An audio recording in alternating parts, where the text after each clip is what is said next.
Good evening, everyone. Thanks for joining us. Many are wondering what caused that massive propane explosion that rattled Jackson yesterday afternoon.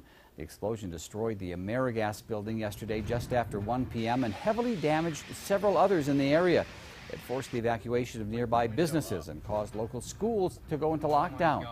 Firefighters say they're getting closer to finding out just what caused the propane explosion that shook Jackson whole. Local News 8's Bree Clark took a look at the aftermath. And Bree, many can't believe when you see that nobody got hurt.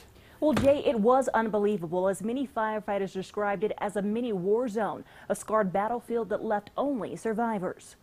I believe this is the chair I picked up right here and just took one good swipe. Bell Fitness personal trainer Scott Edwards said he had to break a window to get everyone out safely as this propane tank exploded at the neighboring AmeriGas facility. The propane cloud was like the densest, thickest fog you've ever driven in. But worse than the smoke was the next explosions that poured fire through the front door. The windows were just a ball of orange, almost like what you see in a Hollywood movie. Fire pushed them to the child's playroom, and that's when Edwards started breaking windows. It was really hard for people just to step over the window because of all the shards, so I just started picking people up and chucking them out the window. An experience many still can't believe as firefighters try to sift through the rubble, finding that there could have been more damage this morning. This morning we're finding out that there was actually more leaks coming from the 1,000-gallon tank. That's why we actually stopped any operations of people coming into Bell Fitness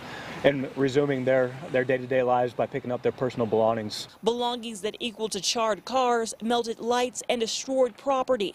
A small price when you think of the lives that could have been lost. We are incredibly lucky. Our community is incredibly lucky that we didn't have someone walking down the bike path. We didn't have someone immediately within that vicinity. Realize life is short when something like this happens. You know, just counting my blessings today. And the fire department wanted to make sure there was no more damage as they found more propane leaks. They conducted a few flare burns to make sure another incident didn't take place. Live in the studio, I'm Bree Clark. Thanks, Bree. Now, we spoke with one woman who lives in Jackson, and she tells us everyone came together to help after the explosion rocked the community. So everyone